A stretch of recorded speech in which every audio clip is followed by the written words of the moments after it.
श्री कृष्ण भगवद गीता का तीसरा अध्याय श्लोक नंबर 23 और 24।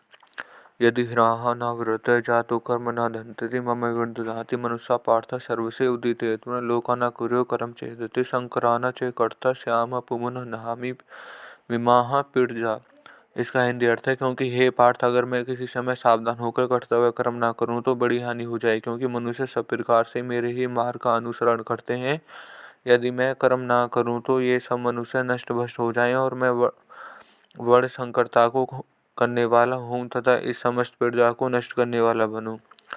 व्याख्या 22वें श्लोक में भगवान ने अन्वय रीति से कर्तव्य पालन की आवश्यकता का प्रतिपादन किया है और इन श्लोक में भगवान व्यर्थ रीति के कर्तव्य पालन न करने से होने वाली हानि का प्रतिपादन करते हैं।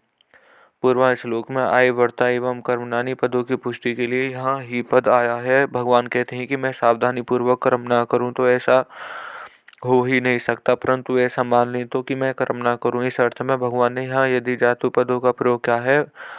अतः दृढ़ पद का तात्पर्य है कि कर्तव्य कर्म करने में आलस्य और प्रमाद नहीं करना चाहिए, परंतु उन्हें बहुत सावधानी और तत्परता से करना चाहिए। सावधानी पूर्वक कर्तव्य कर्म न करने से मनुष्य आलस्य और प्रमाद के वश में होकर अपना अमूल्य जीवन नष्ट कर देता है। कर्मों को स्थूलता न लाकर उनमें सावधानी एवं तत्वपूर्वक करने से ही कर्मों से संबंध विच्छेद हो जाता है। जैसे वृक्ष की कटी टहनी जल्दी टूट जाती है पर अधूरी टूटने के कारण लटकी रहती है, ऐसे स्थिर टहनी जल्दी नहीं टूटती। ऐसे ही सावधान एवं तत्वपूर्वक कर्म करने में कर्मों से संबंध विच्छेद हो जाता है, पर आलस्य प्रमाद पूर्वक कर्म करने से कर्मों से संबंध विच्छेद नहीं होता। इसलिए भगवान ने 19वें श्लोक में समाचार पद का इस श्लोक में ऐतकंद्रित पद का प्रयोग किया है। अगर किसी कर्म की बार बार याद आती है तो यही समझना चाहिए कि कर्म करने में कोई त्रुटि, आसक्ता, अपूर्णता, आलस्य, प्रमुद, अपेक्षा आदि हुई है, जिसके कारण उस कर्म से संबंध विच्छेद नहीं हुआ है। कर्म से संबंध विच्छेद न होने के कारण ही किए गए कर्म की याद आती है। इन पदों से भगवान यह कहते हैं कि मेरे का अनुसरण करने से ही वास्तव में मनुष्य कहलाने लायक है। जो मुझे आदर्श न मानकर आलस्य, प्रमाद, कर्तव्य कर्म नहीं करते, वे अधिकार चाहते हैं, वे आकृति से मनुष्य होने पर भी वास्तव में मनुष्य कहलाने योग्य नहीं है। इस अध्याय के 21वें श्लोक में भगवान ने कहा है कि श्रेष्ठ पुरुष के आचरण और प्रमाण के अनुसार सब मनुष्य उनका अनुसरण करते हैं। इस श्लोक में भगवान कहते हैं कि मनुष्य सब प्रकार से मेरा मार्ग का अनुसरण करते हैं। इसका तात्पर्य है कि श्रेष्ठ पुरुष तो एक ही लोक में आदर्श पुरुष है।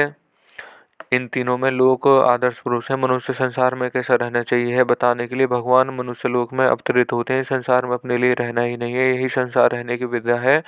संसार वस्तुतः एक विद्यालय है जहाँ हमें कामना, ममता, स्वार्थ आदि के त्याग पूर्वक दूसरों के हित के लिए कर्म करना सीखना है और उसके अनुसार कर्म करके अपना उद्धार करना है।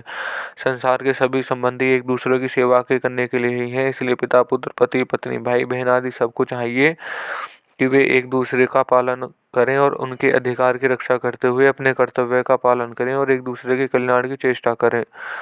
भगवान 23वें श्लोक में कहते हैं कर्मों से सावधानी न रखने से होने वाली हानि की बात कही, और अब 24वें श्लोक में कर्म न करने से होने वाली हानि की बात कह रहे हैं। यद्यपि ऐसा हो ही नहीं सकता मैं कर्तव्य कर्म ना करूं, तथापि यदि ये मान लिया जाए, इस अर्थ में भगवान ने यहाँ तेज पद का प्रयोग किया है। इन पदों का तात्पर्य है कि मनुष्य कर्म ना करने की भी आसक्ति नहीं होनी चाहिए। इसलिए भगवान अपना उदाहरण देते हुए कहते हैं कि मेरे लिए कुछ भी प्राप्त न होने पर मैं कर्म करता हूँ।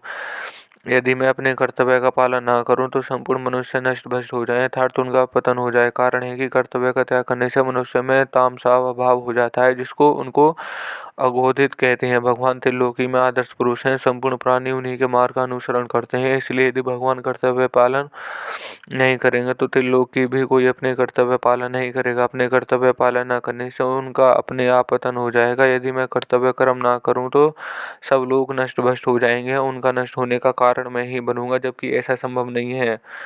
परंपरा विरुद्ध दो धर्म एक में मिल जाएं तो वह संकर कहलाता है। पहले अध्याय में 40वें और 41वें श्लोक में अर्जुन ने कहा था कि यदि मैं युद्ध करूंगा तो कुल का नाश हो जाएगा। कुल के नाश से सनातन कुल धर्म नष्ट हो जाता है। धर्म के नष्ट होने पर संपूर्ण कुल में पाप फैल जाता है। पाप के अधिक बढ़ने पर कुल की स्त्रियां दूषित हो जाती हैं और पाप के अधिक बढ़ने पर अर्जुन का भाव यह था कि युद्ध करने से वर्ण संकरता उत्पन्न होगी, परंतु यहाँ भगवान उसकी विपरीत बात कहते हैं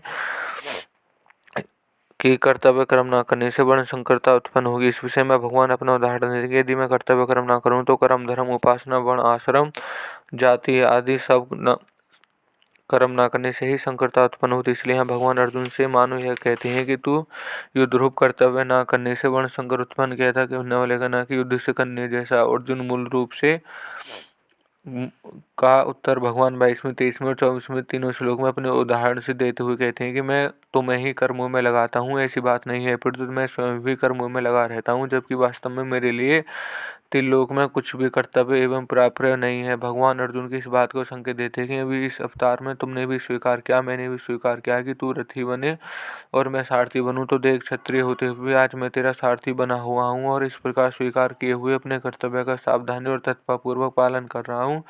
मेरे इस कर्तव्य पालन का भी त्रिलोक पर प्रभाव पड़ेगा, क्योंकि मैं त्रिलोक में आदर्श पुरुष हूँ, समस्त प्राणी मेरे ही मार्ग का अनुसरण करते हैं। इस प्रकार तुम्हें भी अपने कर्तव्य कर्म की उपेक्षा न करके यह इसका सावधानी और तत्वपूर्वक पालन करना चाहिए। यह श्लोक यहीं समाप्त होता है। धन्यवाद।